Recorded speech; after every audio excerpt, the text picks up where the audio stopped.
আসলে মাহফিলে যতগুলো না মানুষ হয় তার চেয়ে বেশি ক্যামেরাম্যান। এই আসতে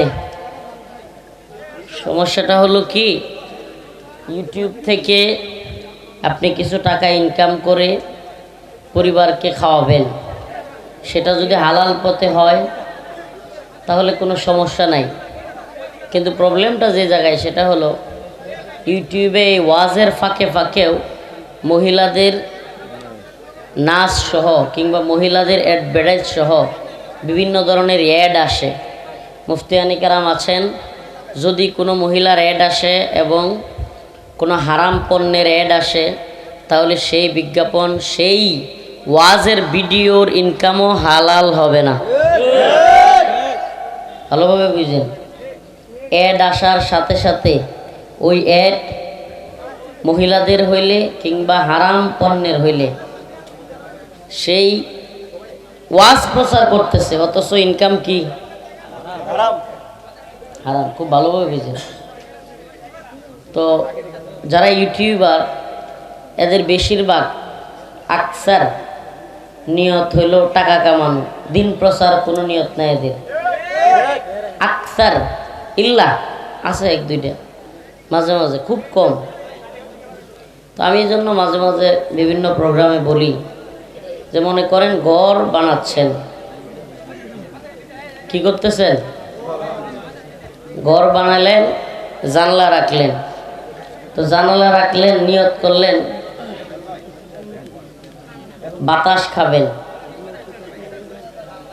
বাতাস খাওয়ার নিয়ত করলে জানলা রাখলে সওয়াব পাবেন। কিন্তু যদি নিয়ত করেন,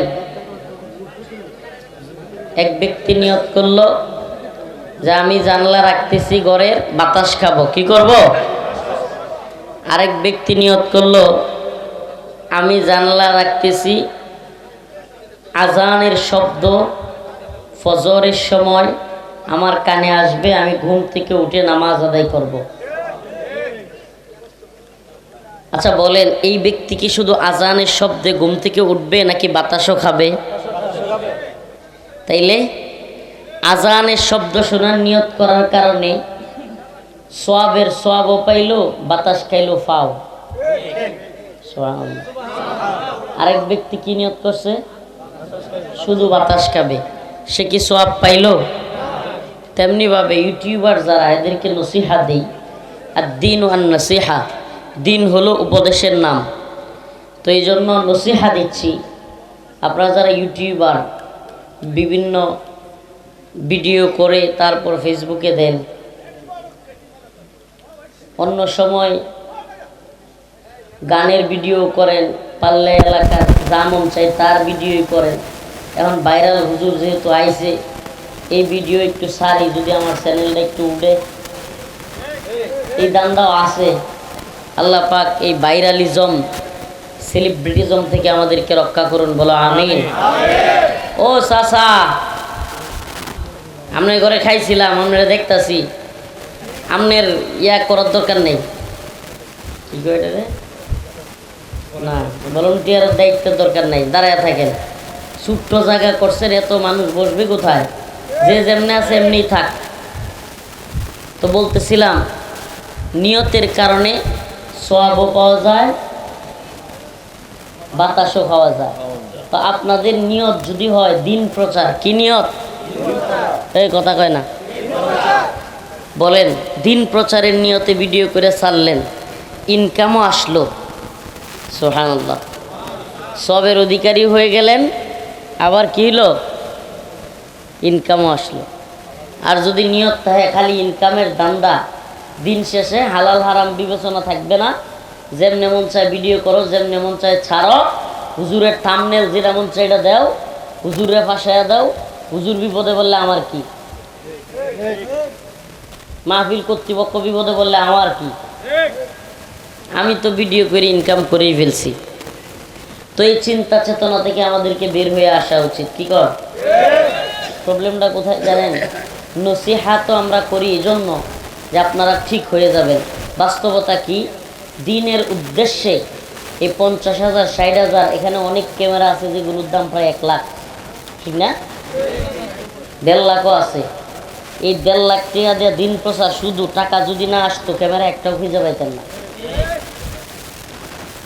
খুব খুশি না?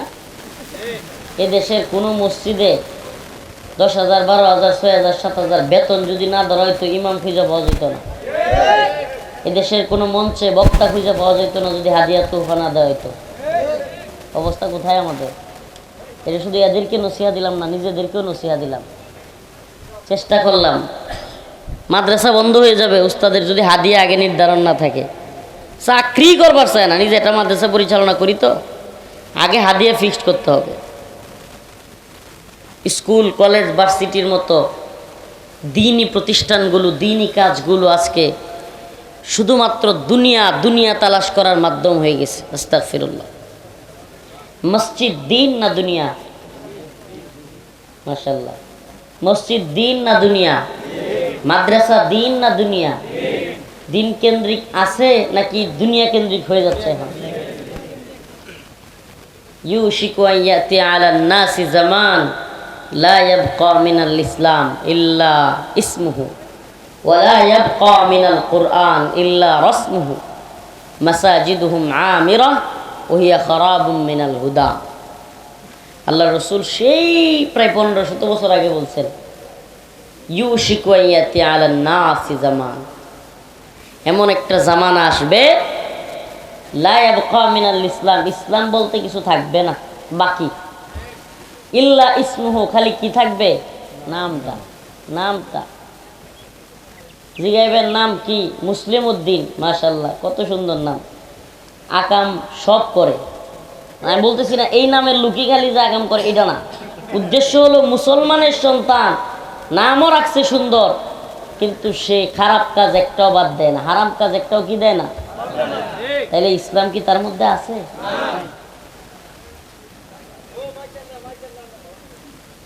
ওয়ালা ইয়াবকা মিনাল কুরআন ইল্লা রাসমুহু, কোরআন থাকবে। আল্লাহ তাআলা বলেন ওয়ালা ইয়াবকা মিনাল কুরআন, কোরআনেরও কিছুই বাকি থাকবে না, ইল্লা রাসমুহু, শুধুমাত্র শাব্দিক জ্ঞান বা রসম এইটা চলবে আর কি। কোরআনের হালাল, কোরআনের হারাম আমরা কি মানি? সত্যি বলেন, কোরআনের হালাল হারাম আমরা মানি? মদ খাওয়া কোরআনে হালাল না হারাম? কথা কয় না। গাঁজা সেবন করা কোরআনে হালাল না হারাম? এই মাদক কেন্দ্রিক যে জিনিসগুলো আছে, যেগুলো নেশা হয়, মানুষকে নেশাগ্রস্ত করে, এগুলো হালাল না হারাম? অথচ আমরা কি এগুলো করি না? আমরা তো করি, আমাদের রাষ্ট্রীয়ভাবেও এগুলোর বৈধতা দেওয়া হালাল, মানে রাষ্ট্রীয়ভাবে এগুলো কি? কোরআন বলতেছে ইন্নামাল খামর ওয়াল মাইসির ওয়াল আনসাব রিজসুম মিন আমালিশ শাইতান। খমর, মদ, জুয়া, গণনা, এগুলো কি? শয়তানের কাজ, এগুলো হারাম আল্লাহর পক্ষ থেকে। এখন আমরা কি এগুলো করি না? আমরা তো করি, অনেকে গুনাহ মনে করি। যারা গুনাহ মনে করে মাসআলাটা ভালোভাবে বুঝেন। যদি কোনো ব্যক্তি, ফতোয়া দিচ্ছে না, মাসআলা, যদি কোনো ব্যক্তি গুনাহ মনে করে গুনাহ করে, সেই ব্যক্তি তওবা করলে তওবা কবুল হবে, চান্স আছে। কিন্তু যদি কোনো ব্যক্তি গুনাহকে গুনাহই মনে না করে, গুনাহকে অবজ্ঞা করে, অবহেলা করে, ঈমান চলে যাবে। বৈধ মনে করলে কি হবে? আরে কোরআন কই লিখিয়েছে এটা বৈধ, এটা হালাল, যদি বলে কি হবে? মদ হারাম, কে বলছে এটা? রাষ্ট্রীয় সিদ্ধান্ত যদি হয় মদ হালাল, তাইলে কি মদ হালাল হয়ে গেছে? হারাম কি আছে? পর্দা করা ফরজ, পর্দা করা। ওয়াকরনা ফি বুয়ুতিকুন ওয়ালা তাবাররাজনা তাবাররাজাল জাহিলিয়াতিল উলা, মহিলাদের পর্দা করা কি? আল্লাহ পাক বলেছেন ওয়ালা তাবাররাজনা তাবাররাজাল জাহিলিয়াতিল উলা, জাহিলিয়াতের যুগের মতো তোমরা বেহায়াপনায় বেলাল্লাপনায় নিজেকে নিয়ে যেও না। তাইলে এখন যদি কোনো মহিলা সর্বোচ্চ পর্যায়ে থাকে, যে দলেরই হোক, পর্দা করলো না, তাইলে কি পর্দা হালাল, পর্দা ফরজ বাদ হয়ে গেছে? আমার কথা মনে হয় বুঝাইতে পারিনি। পর্দার ফরজিয়াত উঁচু স্তরের কেউ পর্দা বাতিল করে ফেললেই পর্দার ফরজিয়াত বাতিল হয়ে যাবে। সুদ খাওয়া, ঘুষ খাওয়া হালাল না হারাম? আহাল্লাল্লাহুল বাই' ওয়া হাররামার রিবা। আল্লাহ কোরআনে বলতেছেন, আমি ক্রয় বিক্রয়কে হালাল করছি। আর সুদ কি? ওয়া হাররামার রিবা, রিবা সুদ কি? হারাম। এখন রাষ্ট্রীয় আইন যদি হয় যে সোনালী ব্যাংক, জনতা ব্যাংক, অগ্রণী ব্যাংক, সব ব্যাংক বৈধ হালাল, ব্যাংককে সাপোর্ট দিতে হবে, বাহিনী তৈরি করে সেই ব্যাংককে নিরাপত্তা দিতে হবে। হালাল তো হালাল, আবার নিরাপত্তাও দিতে হবে। হালাল কখন হালাল বুঝবেন? আল্লাহর হারামটাকে হালাল বানাইছে বুঝবেন কিভাবে?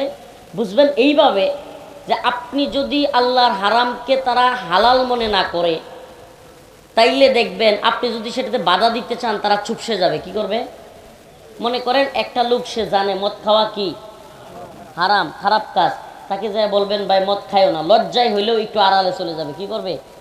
আপনারা দেখানোর জন্য হলেও বোতলটা ফেলে দিবে। কি করবে? কিন্তু যদি বোতল আমনের মাথায় বাড়ি দেয়, তাইলে কি বোঝা গেল? হ্যাঁ, যেটা করতেছে এটাই ঠিক। আমি মনে হয় কথা বুঝাইতে পারতেছি না। সে যা করতেছে তা কি? কারণ বাংলাদেশে সুদের কোনো ব্যাংক যদি আপনি ভাঙতে যান, আপনি কই থাকবেন? তাইলে যদি বাহিনী দিয়া নিরাপত্তা তৈরি কইরা হারামকে প্রমোট করা হয়, তাইলে সেটা কি সেই রাষ্ট্রে হালাল নাকি হারাম? হালাল। আবার কয় হারাম? হালাল। তাদের ভাষায় কি? আমাকে বলেন, তাহলে আল্লাহকে এরা রব মানে না নিজেরা রব হয়ে গেছে? হাই হাই, আমি মনে হয় বুঝাইতে পারতেছি না। মানে যদি আল্লাহর কথার কোনো মূল্যই না থাকে এদের কাছে, তাইলে সেই নেতা, সেই নেত্রী, সেই রাষ্ট্রপ্রধান বা যারাই এই দায়িত্বশীল, এরা কি রবের আসনে বসে গেছে না? আস্তাগফিরুল্লাহ ওয়া আতুবু ইলাইহি, আস্তাগফিরুল্লাহ। ঈমানের মৌলিক বিষয় এটা, লা ইলাহা মুহাম্মাদুর। প্রথম অংশে আসেন লা ইলাহা। আরে আমার আলোচনার বিষয় কোনটা ছিল? ইউটিউবের ওয়াজ করতে করতে কোন দিয়ে গেলাম?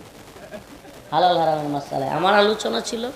ইয়া আইয়ুহাল্লাযীনা আমানু লা তাত্তাখিদুল ইয়াহুদা ওয়ান নাসারা আউলিয়া বা'দুহুম আউলিয়াউ বা'দ। আল্লাহর কোরআনে মুসলমানদের শত্রু কারা, মিত্র কারা, মুসলমানদের বন্ধু কারা, বন্ধু কাকে বানানো যাবে, কাকে বানানো যাবে না, আল্লাহ এটা সুস্পষ্ট করে দিচ্ছেন। যারা তার কাটার বেড়ার মধ্যে আমাদের লাশগুলো ঝুলিয়ে রেখে বাংলাদেশে এসে রাজধানীতে বসে বুক ফুলিয়ে বলে যাদেরকে তার কাটায় ঝুলানো হয়, গুলি করে মারা হয়, এরা অপরাধী, এদেরকে আমরা আজ বড় বন্ধু মনে করি।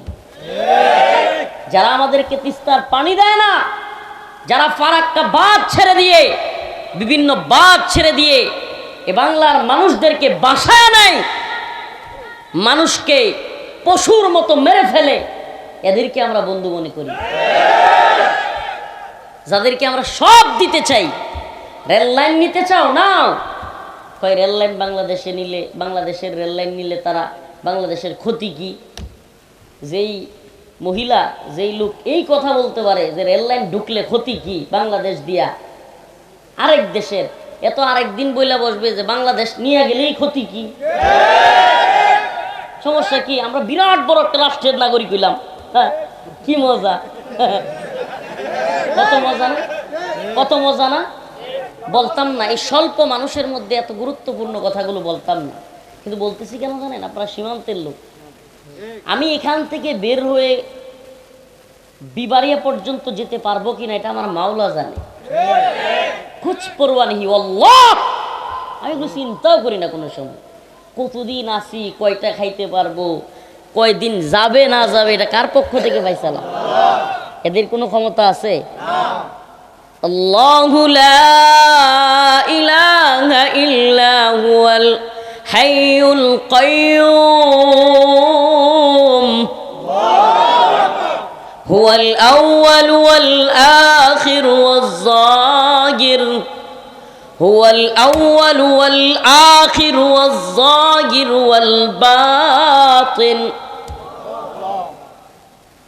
তাবারাকাল্লাযী বিয়াদিহিল মুলক وهو على كل شيء قدير قل اللهم مالك الملك تؤتي الملك من تشاء وتنزع الملك ممن تشاء وتعز من تشاء وتذل من تشاء بيدك الخير إنك على كل شيء قدير আল্লাহর বরত্বের গান কতক্ষণ গাইলাম। আল্লাহ বলতেছেন হুয়াল আউয়াল, তিনি প্রথম, ওয়াল আখির, তিনি শেষ, ওয়াজ যাহির, তিনি প্রকাশ্য, ওয়াল বাতিন, তিনি গোপনে আছেন। সব জায়গায় যে আল্লাহ আছে তারই তো ভয় করো। সুবহানাল্লাহি ওয়া বিহামদিহি। এই ইমানই পাওয়ার থাকতে হবে মুসলমানদের। আরে আমাদের নাই তো কিছুই নাই, আছে শুধু একটাই, ইমানের উপর অটল অবিচল থাকা। আমাদের নাই তো কিছুই নাই, আমরা জানি আমাদের কামান বিমান রকেট লঞ্চার এগুলো নাই, কিন্তু মোল্লারা দাঁড়ায় গেলে America, Britain, France, Germany, Soviet সহ সবগুলো নাকে খত দিয়ে আফগানিস্তান থেকে পালা। আমরা মুমিন, আমরা দাঁড়াতে জানি, আমরা কাউকে পরোয়া করি না আল্লাহকে ছাড়া। আল্লাহ, আমার মৃত্যু যেদিন আছে সেদিনই মরতে হবে, পৃথিবীর কোনো ক্ষমতাধর আমাকে মারার ক্ষমতা রাখে না। বিশ্বাস আমাদের আছে। এজন্য বলি ভাই, প্রিয় যুবকেরা, তোমরা একটু সজাগ থাকো। সুযোগ কয়দিন পাই জানি না, যেইভাবে আমাদেরকে মাহফিল থেকে বাধা দেওয়া হচ্ছে কল্পনারও বাহিরে। কতগুলো জেলায় যেতে পারি না হিসাব নেই, কত থানায় যেতে পারি না হিসাব নেই, কোন দিন সব জায়গায় যাওয়া বন্ধ হবে সেটাও জানি না, আমার আল্লাহ জানেন। কিন্তু সুযোগ যতটুকু পায় তোমাদেরকে সজাগ করে যায় মুসলমান, এটাই আমাদের জন্য সুবর্ণ সুযোগ। হতে পারে আজকের কথাও শেষ কথা, বাকি আল্লাহ জানে, কিন্তু তোমাদেরকে সজাগ করে যাই। এই খুঁটা মুটা আন্দোলন, এই সে, এগুলো বুয়া, এগুলো বাস্তবে হলো এগুলো খাওয়া দেওয়া আন্দোলন। আমি জানি আমার ভাইরা যুবকেরা রাগ করবে যে খুঁটা আন্দোলন খুব যথার্থ। আমি বলি ভাই, খুঁটা আন্দোলন দরকার। খুঁটা আন্দোলন কি দরকার? অবশ্যই দরকার। কেন যোগ্য ছেলেটা চাকরি পাবে না? কিন্তু এগুলো খাওয়ায় দেওয়া আন্দোলন। যখন আমাদের বাংলাদেশের বুক ছিঁড়ে অন্য একটি দেশ রেলগাড়ি নিয়ে যায়, তখন সেটাকে ডাউন করে দেওয়ার জন্যই আরো কত ইস্যু যে সামনে আসবে সেটার কোনো শেষ নেই। কেন? কারণ একটাই, কারণ ওই দেশের বিরুদ্ধে কোনো কথা আমাদের দেশে হতে দেওয়া যাবে না। এই আলোচনাকে ডাউন করার জন্য সবচেয়ে বড় আশ্চর্যের বিষয় হলো, আপনাদেরকে বলে যাই, বর্তমানে বাংলাদেশে ইন্ডিয়ার সবচেয়ে বেশি দালাল এবং চাটুকার চামচা যদি থাকে, এটা হলো মিডিয়া সেক্টর। এরা কখন কোন জিনিসটাকে খাওয়াইতে হবে, এই রাসেল বাইপার, এই খোটা আন্দোলন, এটা সেটা, আমার কথাকে কাট করে খোটা আন্দোলন বুয়া বলে চালাইয়া দিবা, এটা কিন্তু হতে পারে না। কিন্তু আমি যেটা বলতে চাচ্ছি, আমার কথা ভালোভাবে বুঝবার চেষ্টা করো। খোটা আন্দোলনের যৌক্তিকতা আছে। অবশ্যই যুবকেরা পড়াশোনা করবে, পড়াশোনা করে চাকরি নিবে, তার যোগ্যতা অনুযায়ী নিবে। কেন কোটা দিয়ে নিবে, সেটা অবশ্যই সমর্থনযোগ্য। কিন্তু প্রবলেমটা যে জায়গায় আমার দেশের ভালোবাসা আমার মধ্যে থাকতে হবে আগে, সেটা ইমানের প্রতি ভালোবাসা থাকতে হবে, সেটা আগে।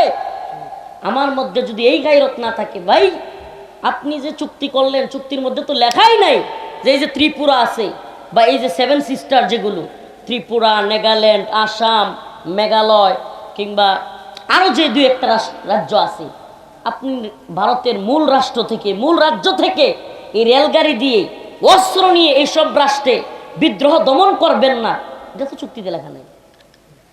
আমার কথা মনে বুঝতেছেন না আপনারা? এই রেলগাড়ি দিয়ে প্রশাসনিক জিনিসপত্র যাবে না, এটা লেখা আছে। তাহলে যদি এই জিনিসপত্র বাংলাদেশ দিয়ে যায়, বাংলাদেশ একটা যুদ্ধক্ষেত্র হবে কিনা? বাংলাদেশের আশপাশে আপনারা সেভেন সিস্টার বুঝেন, চিকেন নেক বুঝেন, আমি আলোচনা লম্বা করলে বুঝবেন। চিকেন নেক বলা হয় সাপের মাথার মতো একটা জায়গা, যেটা বাংলাদেশ এবং ভারত সীমান্ত দিয়া একেবারে ছোট্ট ভারতের 7টা রাজ্যে গিয়ে ঢুকছে। 7টা রাজ্য, কয়টা? সেভেন সিস্টার বলা হয় এগুলোকে। এই সেভেন সিস্টারে যে রাজ্যগুলো ঢুকছে, এই কথাগুলো অনেকের মানে এই প্রোগ্রামগুলোতে খুব গা জ্বলে, খুব কষ্ট লাগে। এই হুজুর এইসব কথা এখানে বলে কেন? আল্লাহ রসুলের কথা বলবে, আল্লাহ রসুলের কথা বলতেছি। কোরআন খুলেন, লাতাজিদান্না আশাদ্দান নাস আদাওয়াতাল লিল্লাযীনা আমানুল ইয়াহুদ ওয়াল্লাযীনা আশরাকু। আমার আল্লাহ সেই কোরআনে 1500 বছর আগে জানায় দিয়েছেন, ও মুসলমান মনে রাখো, তোমাদের সবচাইতে কঠিন শত্রু হিসেবে তোমরা পাবা একদল হলো ইহুদি, আর একদল হলো মুশরিক, হিন্দুত্ববাদী মুশরিক। এটা কোরআনের কথা। তো আমি সেই মুশরিকদেরকে, হিন্দুত্ববাদীদেরকে আল্লাহ বলছেন এরা মুশরিকরা হলো মুসলমানদের, মুশরিকদের মধ্যে কট্টর যারা, এরা মুমিনদের, মুসলমানদের শত্রু। আমি কি তাদেরকে চিহ্নিত করে দিব না? আল্লাহ কোরআনে বলতেছেন, লাতাজিদান্না আশাদ্দান নাস, মানুষদের মধ্যে আশাদ্দা, কঠিন, আদাওয়াত, শত্রুতা, ওয়াল্লাযীনা আমানুল ইয়াহুদা ওয়াল্লাযীনা আশরাকু, মুশরিক এবং ইহুদিরা। তাহলে দেখেন না আপনি, আমাদেরকে কিচ্ছু দেওয়ার খবর নেই। আরে মিয়া, আপনি যে ব্যক্তি যে দলই করেন, আপনার মধ্যে দেশ ইসলামের প্রতি ভালোবাসা, দেশের প্রতি আছে তো? আমার প্রশ্ন আপনাকে মিয়া, আপনি একটু গায়রতওয়ালা নিয়ে চিন্তা করেন। সিলেটে এই কয়েকদিন না বৃষ্টি হইল, যখন বৃষ্টি নাই, কোনো বৃষ্টি নাই, তখনও বন্যায় মানুষ বাইসে যায়। কোত্থেকে পানি আসে? আপনি আমাকে যতটুকু পানি দেওয়া দরকার ততটুকু দেন না। আমার যখন পানি দরকার, আমার জমিনগুলো শুকায় যাচ্ছে, মরে যাচ্ছে, তখন আপনি পানির বাঁধগুলো আটকে রাখেন। আর আমার যখন পানির দরকার নাই, সব বাঁধ একসাথে ছেড়ে দিয়ে আমাকে বানরের মতো, শুকরের মতো, গরু ছাগলের মতো মেরে ফেলেন। এই কি বন্ধুত্ব মিয়া? এটা বন্ধুত্ব নয়, এটা প্রভুত্ব। কবে বুঝবে বাঙালি জাতি, এই মুসলিমরা কবে বুঝবেন আপনারা? যে যে দল করে, আমি রেলগাড়ি দিব, আমাকে তিস্তার পানি দাও। আমি তোমার সীমান্তে কখনো গুলি করে আমার কোনো বিজিবি জওয়ান ভারতীয় নাগরিককে মারে না, আমাকে কেন মারবা তুমি? আমার বিজিবির ভাইকে অন্য বিজিবির সদস্যরা কাঁধে করে লাশ নিয়ে আসতে হয়, জবাব চাওয়ার মতো কেউ নাই। সহ্য করা যায় না, সহ্য করা যায় না। কত লাশ আমরা কাঁধে তুলব, কত ফেলানি হত্যা হবে, আর আমাদের কাঁটাতারের বুক ছিঁড়ে ভারতীয় রেলগাড়ি ঢুকে যাবে বাংলাদেশে, আর আমরা চুপসে চুপসে দেখবো। মুসলমান মারা যেতে পারি, কিন্তু দেখতে পারবো না। এই হিম্মত লাগবে, গায়রত দরকার মুসলমানদের মধ্যে, এই গায়রত দরকার। ও প্রিয় মুমিন, ইমানের তাকাজা এটা। তুমি কল্পনাও করতে পারবা না, তুমি কিসের নামাজ পড়লা, কিসের রোজা রাখলা, তুমি কল্পনাও করতে পারবা না। 4 দিন পরে তোমার মসজিদগুলোতে হামলা করে তোমাকে নামাজ পড়া কাশ্মীর, আসাম কিংবা বিভিন্ন রাজ্যে বুলডোজার দিয়ে ভেঙে দিচ্ছে, কিছু করতে পারবা না। তুমি কল্পনাও করতে পারবা না এখন থেকে সচেতন না হলে। আরে সমানে সমানে অধিকার থাকবে, গিভ অ্যান্ড টেক, কিছু দিবা কিছু নিবা, সব আমার কাছ থেকে নিবা আর আমাকে মারবা, এটা হতে পারে না। এটা বন্ধুত্ব বলে না ভাই। এই জন্যই আয়াতে কারিমা তিলাওয়াত করেছি, ইয়া আইয়ুহাল্লাযীনা আমানু, হে ঈমানদাররা, লা তাত্তাখিদুল ইয়াহুদা ওয়ান নাসারা আউলিয়া, তোমরা ইহুদি খ্রিস্টানদেরকে বন্ধু বানায়ো না। কি বানায়ো না? ইহুদি খ্রিস্টানদেরকে বন্ধু বানায়ো না, মুশরিকদেরকে বন্ধু বানায়ো না। আল্লাহর সাথে যারা শরীক করে, শিরিক করে, এরা মুসলমানদেরকে কেন দেখতে পারে না? কারণ হলো তারা আল্লাহর শত্রু। মুমিনরা কি আল্লাহর শত্রু না বন্ধু? মুমিনরা আল্লাহর বন্ধু, আর মুশরিকরা আল্লাহর শত্রু। এটা ঈমানের তাকাজা, এটা ঈমানের তাকাজা। আমরা একজন অন্য ধর্মাবলম্বীকে মেরে ফেলতে এখনই বলি না যে দেশ থেকে তারা এদেন, সেটাও বলি না। তারা অবশ্যই থাকবে, আমরা বলি না। কিন্তু আমাদের অধিকার খর্ব করে, আমাদেরকে লাঞ্ছিত করে, আমাদেরকে সীমান্তে হত্যা করে আমাদের বুকের উপর দিয়ে রেললাইন নিয়ে এটাকে বলবে ক্ষতি কি? এর চাইতে বড় লজ্জাজনক, এর চাইতে বড় লাঞ্ছজনক কথা হইতে পারে না। আল্লাহ পাক আমাদের সবাইকে বুঝার তৌফিক দান করুক, আমল করার তৌফিক দান করুক। প্রিয় যুব সমাজ, সচেতন করি তোমাদেরকে ভাই। শ্রুতে গা বাসায়া দিও না, হুজুকে মাতাল হয়ে যাইও না। হ্যাঁ রে, কি একটা অবস্থা! রাসেল ভাইপার ঢুকে গেছে। কইতে ঢুকলো? ওই টিভি চ্যানেলগুলার ঘরে ঘরে ঢুকে গেছে সাপ। এখন হঠাৎ করে কি ঢুকছে? খুঁটা আন্দোলন। শুনেন, আরো দেখলাম আজকে সিলেটের একজন আলেম রেজল করিম আবরার ভাইয়ের পুষ্টে দেখলাম এক বদমাশ রাসূলকে নিয়ে কটূক্তি করেছে। নাউজুবিল্লাহ। ইস্যুর পর ইস্যু আসতে থাকবে। আপনি দেখবেন এমন কোনো ইস্যু নাই, জানে ওরা, ওদের যে মাস্টার মাইন্ড যারা আমাদেরকে নিয়ন্ত্রণ করে, আমাদেরকে বুঝেন, মানে পুরো রাষ্ট্রযন্ত্রকে যারা নিয়ন্ত্রণ করতেছে বর্তমানে, ওদের দালালগুলো, ওই দালালগুলো আমাদের মন মানসিকতা বুঝে, যে আমাদের মন মানসিকতা কি কি কি করতে পারি, আমরা কোনটাতে গা বাসাবো, এটা কারা জানে? ওরা জানে। তো এরা একটার পর একটা ইস্যু। খাবেন না? কয়টা খাবেন না আপনি? ইস্যুর পর ইস্যু। রাসেল ভাইপার খাবেন না, খুঁটা আন্দোলন খাবেন না, রসুলরে কটূক্তি করলে তারপরেও খাবেন না। তারপরে তো আপনাকে এই ইস্যুর কথা বলতেই হবে। এইভাবে একটার পর একটা ইস্যু দিয়ে আমাদেরকে যেভাবেই হোক ওই ইস্যুগুলোতে রাখবে। কিন্তু জাতি যখন জাগ্রত হচ্ছে যে না, ভারতের রেল লাইন আমাদের উপর দিয়ে যাবে, এটা হতে পারে না। এই ইস্যুতে কোনোভাবে কথা বলতে দেওয়া যাবে না। এই ইস্যু থেকে সরায় রাখতে হবে। কি করতে হবে? আমি বলতে চাই, সচেতন ভাইরা, যে দল করেন, প্লিজ সীমান্ত অঞ্চলের মানুষ সাবধানে থাকেন। মনে করেন না কিছু টাকা পয়সা হয়ে গেছে, আমি অমুক দল করি, আমার বাড়ি আছে, গাড়ি আছে, নো টেনশন। আমার কিসের টেনশন? আপনি জানেনই না কত বুলডোজার দিয়ে গাড়িগুড়ি সব ভেঙে ফেলতেছে, সব বাড়িঘর। আপনি কোথায় আছেন কল্পনা করতে পারবেন না। বড় বড় চেয়ারম্যান, রোহিঙ্গা ক্যাম্পে যখন গেলাম আমরা অনেক কারগুজারি শুনলাম অনেক ভাইদের মুখে, যে রোহিঙ্গা ক্যাম্পে ওই রাখাইনের অনেক চেয়ারম্যান কুরবানির গরুর গোশতের জন্য লাইন খায় আইসা এখন কুরবানির গোশতের অল্প গোশতের জন্য কি ধরছে? কি হয়ে গেছেন আপনি? এই জন্য আপনাদেরকে সতর্ক করার দায়িত্ব আমাদের। যতদিন সুযোগ পাই, দেখেন দীর্ঘ 32 মাস কারাগারে ছিলাম। শুধু আমি একা নয়, এই যে গাজী ইয়াকুব উসমানী ভাই বয়ান করলেন, উনিও ছিলেন। শত শত আলেম উলামা কারাগারে ছিল। একটাই অপরাধ এদের। কি অপরাধ? হিন্দুত্ববাদী মোদির বিরোধিতা করা। আর কিছু না মিয়া, সব বাদ দেন, কোন সব বাদ, সব চলবে। অনেকে বলে যে আমরা একটা অঙ্গরাজ্যের মধ্যে আছে। আমি বলি ভাই, অঙ্গরাজ্যের মমতা ব্যানার্জিও আমাদের চাইতে বেশি মোদির বিরোধিতা করে, আমরা সেটাও পারি না। এই জন্য এই ওয়াজগুলো খুব জরুরি। এই ওয়াজগুলো সবাই আপনাদের সামনে করবে না, যেহেতু সীমান্তবর্তী অঞ্চলে আছেন। খুবই চৌকান্ন থাকবেন, সজাগ থাকবেন, অন্তর থেকে দিনকে ভালোবাসবেন, দেশকে ভালোবাসবেন। ইসলামের জন্য ইসলামের ভূমির দরকার আছে না নাই? আমার এই দেশের দরকার আছে না নাই? এই যুবকদেরকে বিভিন্ন ধরনের বাজে কাজের মধ্যে নিমজ্জিত রেখে যদি মূল কাজ আদায় করা যায় তাহলে ক্ষতি কি? এজন্য আমাদেরকে বিভিন্ন কাজের মধ্যে ব্যস্ত রাখবে, শুধু আমাদেরকে সজাগ থাকা লাগবে। মেসি নেইমার আমাদের আইডল হতে পারে না। মুসলমান খুব ভালোভাবে বুঝেন, মজা নেওয়ার জন্য বলছি না। মেসি নেইমার আমাদের আইডল হতে পারে না। আমাদের আদর্শ তো মুহাম্মদ বিন কাসেম, আমাদের আদর্শ সুলতান সালাউদ্দিন আইয়ুবী, আমাদের আদর্শ সুলতান মাহমুদ গজনবী, আমাদের আদর্শ বড় বড় মুজাহিদিন কারাম, আমাদের আদর্শ রাসূলুল্লাহ সাল্লাল্লাহু আলাইহি ওয়াসাল্লাম, তার সাহাবায়ে কেরাম, তার বড় বড় তাবেঈন, তারা আমাদের আদর্শ। আমরা তাদের অনুসরণ করব।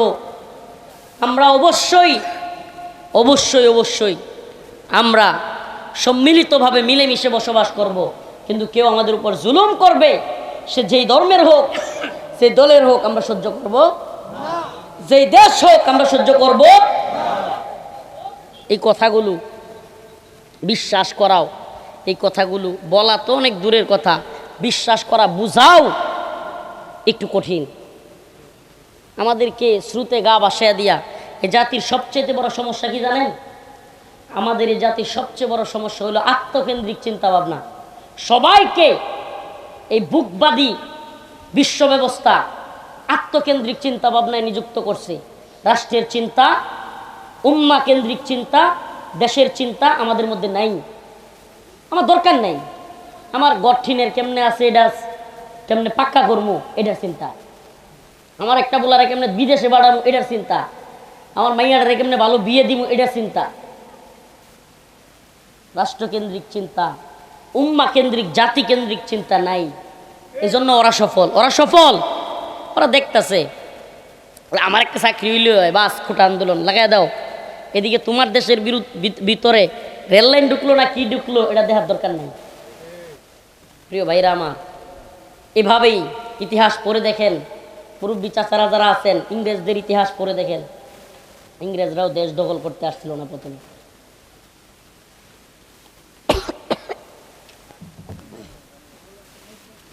ইংরেজরাও প্রথমে কি জন্য আসে নাই? বুঝলাম না, আলোচনা কি মাথার উপরে দিয়ে যেতেছে নাকি? ইংরেজরা আসছিল ব্যবসা করতে, ইস্ট ইন্ডিয়া কোম্পানি কি করতে আসছিল?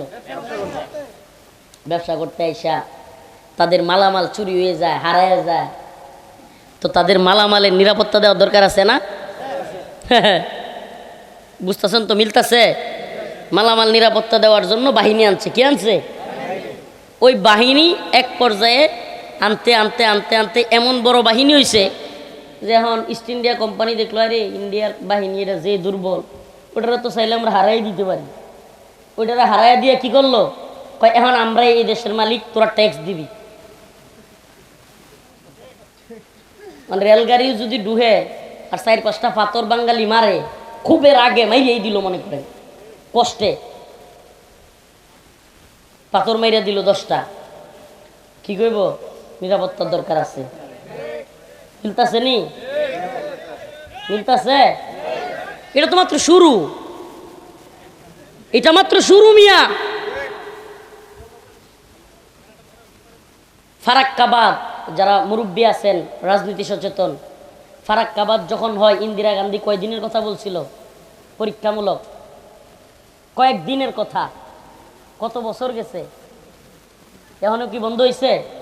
হ্যাঁ, কিছু কি বন্ধ হয়? ভাই অনেকে বলবে হুজুর মাহফিলের মধ্যে রাজনৈতিক বক্তব্য। মিয়া আপনি ইসলামও বুঝেন না, রাজনীতিও বুঝেন না।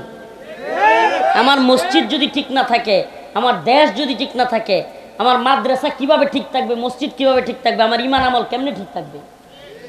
আজকের কাশ্মীরে ভালোভাবে নামাজ পড়ার অবস্থা আছে? ফিলিস্তিনে ভালোবাসে নামাজ পড়ার অবস্থা আছে? কথা কয় না। উইগুর, চীনের উইগুরে ভালোভাবে নামাজ পড়ার অধিকার আছে? ভাই কোনো কিছুর অধিকার নেই। কেন অধিকার নাই? শুনেন, মুসলমান হওয়ার পরে, ঈমান আনার পরে সর্বপ্রথম ইসলামে ফরজ হলো ভূমি রক্ষা করা। এই মাসালা ভালোভাবে জানেন।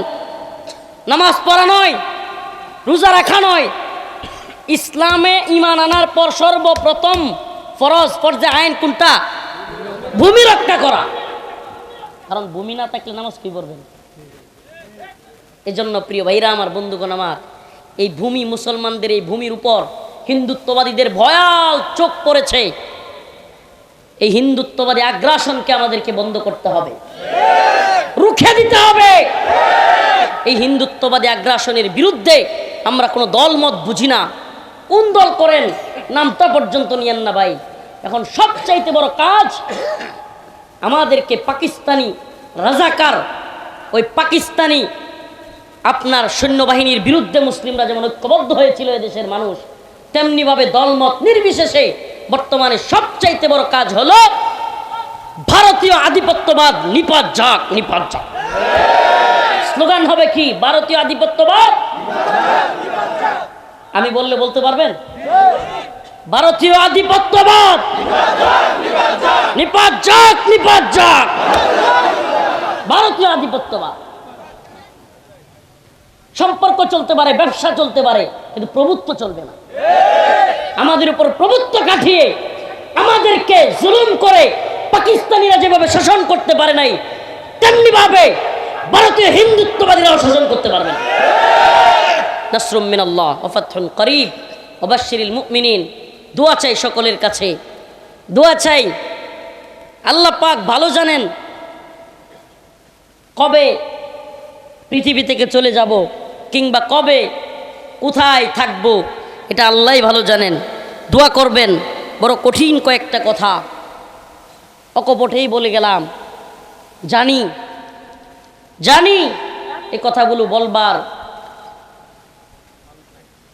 মানুষ নাই বলবো না, কিন্তু গভীর এবং কঠিন এই কথাগুলো বলা, এবং এই কথাগুলোর কারণে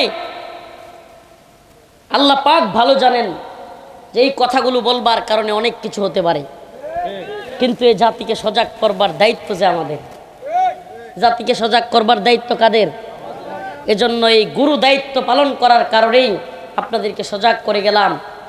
আমাদেরকে অবশ্যই অবশ্যই বর্তমান প্রজন্মকে ভারতীয় আধিপত্যবাদের বিরুদ্ধে ঐক্যবদ্ধ হতে হবে। আল্লাহ পাক আমাদের সবাইকে এই হিন্দুত্ববাদী তাগুতি শক্তির বিরুদ্ধে আল্লাহ পাক আমাদেরকে বিজয় দান করবেন এবং অবশ্যই আমাদেরকে রুখে দাঁড়াবার হিম্মত দান করবেন। সেই কথা বলে দোয়া চেয়ে আপনাদের কাছ থেকে বিদায় নিচ্ছি। নাসরুম মিনাল্লাহ ফাতহুন করিব ওয়া বাশশিরিল মুমিনিন। আসসালামু আলাইকুম ওয়া রাহমাতুল্লাহি ওয়া বারাকাতুহু।